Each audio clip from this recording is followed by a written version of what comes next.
Photo को ध्यान से देख लीजिए। इसमें घुटनों के बल बैठे हैं चीन के राष्ट्रपति शी जिनपिंग और वो कुर्सी पर बैठे पीएम मोदी को एक जमीन का टुकड़ा भेंट कर रहे हैं। और ये फोटो कल देर रात पूरे चीन के अंदर वायरल हो गया। सत्ताधारी कम्युनिस्ट पार्टी के हाथ पैर फूलने लगे, क्योंकि जितना खतरनाक ये फोटो है ना, उससे भी ज्यादा खतरनाक है इस पर लिखी हुई बातें। दरअसल इस पर लिखा है कि शी जिनपिंग रूस गए ब्रिक्स के समिट में शामिल होने और वहां उन्होंने भारत के सामने सरेंडर कर दिया और हमारी जमीन भारत को सौंप दी। जी हां, और यह फोटो पिछले 2 दिनों से चीन में वायरल हो रहा था। कल देर रात चीन की कम्युनिस्ट पार्टी ने अपनी पूरी की पूरी मशीनरी लगा दी इस फोटो को, इस पूरे मैसेज को तमाम सोशल मीडिया से हटाने में, और अब जाकर ये हटाया जा चुका है। लेकिन हैरानी की बात यह है कि अभी तक भी किसी के खिलाफ एक्शन नहीं लिया गया, और लेंगे भी कैसे, क्योंकि रिपोर्ट्स आ रही हैं कि ये फोटो खुद कम्युनिस्ट पार्टी का जो नेशनलिस्ट धड़ा है, यानी कि कम्युनिस्ट पार्टी के अंदर ही राष्ट्रवादी लोगों का ग्रुप है, वो ही इसे वायरल करवा रहे थे। और बताया जा रहा है कि शी जिनपिंग के इस समझौते को लेकर वो बिल्कुल भी खुश नहीं है, इसीलिए उन्होंने पूरे चीन के अंदर इस पोस्टर को मैसेज के साथ वायरल करवाना शुरू कर दिया। और सबसे खास बात, इस पोस्टर के पीछे जो बैकग्राउंड है ना, वो और ज्यादा क्रूशल है। दरअसल इस बैकग्राउंड में जो आपको ये दिख रहा है ना, ये चीन का जो पीपल्स हॉल है, यानी कि जो राजधानी बीजिंग के अंदर इनकी सबसे महत्वपूर्ण बिल्डिंग है, जो कि एक तरीके से हेडक्वार्टर है कम्युनिस्ट पार्टी ऑफ चाइना का, वो दर्शाया गया है। यानी कि ये दिखा रहे हैं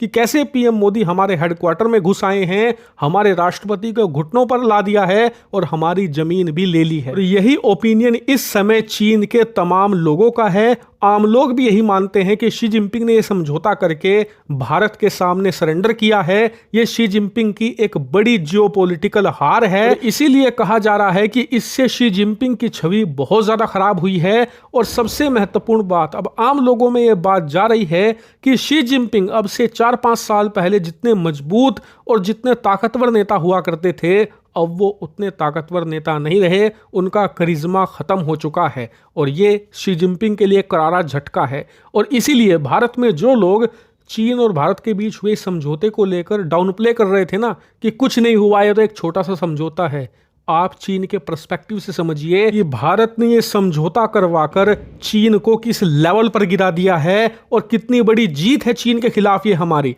और सबसे महत्वपूर्ण बात, इससे चीन के लोगों का, चीन की कम्युनिस्ट पार्टी का मोराल भी डाउन हुआ है कि भारत एक अडिग राष्ट्र है, पहले जैसा नहीं है कि जमीन कब्जा कर बैठ गए तो भारत कुछ नहीं करेगा। पिछले 4 साल में हमने चीन का ऐसा इलाज किया कि चीन को यह विवाद ना तो उगलते बना ना निगलते, इनके गले में अटक गए हम, और एंड में इन्हें हमारी शर्तों पर बात माननी ही पड़ी। इसीलिए शी जिनपिंग के लिए एक करारी हार है, उनकी छवि भी खराब हुई है। लेकिन इसी के साथ अब भारत को सतर्क हो जाना चाहिए, क्योंकि शी जिनपिंग 11 साल से सत्ता में हैं। 2013 में वो राष्ट्रपति बने थे, तब से लेकर अब तक हमने देखा है कि शी जिनपिंग पर जब जब प्रेशर पड़ता है, जब जब दबाव आता है और उन्हें देश में कमजोर नेता के तौर पर देखा जाता है, तो वैसे तो उनसे कुछ होता नहीं, तो वो क्या करते हैं, अपने आस पड़ोस के देशों के खिलाफ नए नए विवाद खड़ा करते हैं और अपनी सेना की कार्रवाई करते हैं, जिससे कि देश में उन्हें एक राष्ट्रवादी के तौर पर देखा जाए। यही कारण है कि इसके बाद शी जिनपिंग बौखला तो बिल्कुल जरूर गए हैं